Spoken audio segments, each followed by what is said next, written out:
అనకాపల్లి జిల్లా పాయకరావుపేట నియోజకవర్గంలో హోంమంత్రి వంగలపూడి అనితకు ఘన స్వాగతం లభించింది. అనితకు కూటమి నాయకులు, కార్యకర్తలు, అభిమానులు ఘన స్వాగతం పలికారు. మంత్రిగా ప్రమాణం చేశాక తొలిసారిగా నియోజకవర్గం చేరుకున్న అనిత మొదట పాండురంగస్వామి ఆలయంలో హోంమంత్రి అనిత ప్రత్యేక పూజలు నిర్వహించారు. అనంతరం భారీ ర్యాలీగా వెళ్లి వై జంక్షన్ వద్ద ఎన్టీఆర్ విగ్రహానికి పూలమాలను వేశారు. తదుపరి ఉపామాక శ్రీ వెంకటేశ్వర స్వామివారిని దర్శించుకున్నారు.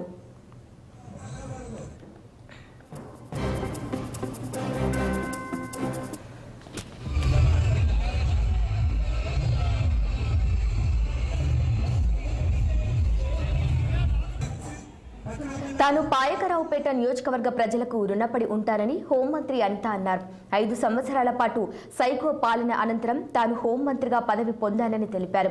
ఇది తన బాధ్యతను మరింత పెంచిందన్న ఆమె ఐపీఎస్ అధికారులు జగన్ తొత్తులుగా వ్యవహరించారని, వారందరిలో మార్పులు తీసుకొస్తామని తెలిపారు. గంజాయి, డ్రగ్స్ వంటి వాటి వలన యువత చెడు మార్గాల వైపు వెళ్తున్నారని, వాటిని అరికట్టేందుకు చర్యలు తీసుకుంటామని తెలిపారు. అలాగే మహిళలపై జరుగుతున్న అఘాయిత్యాలపై కఠిన చర్యలు తీసుకుంటామని చెప్పారు.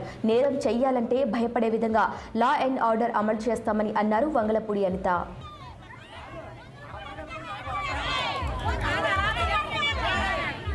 గట్టిగా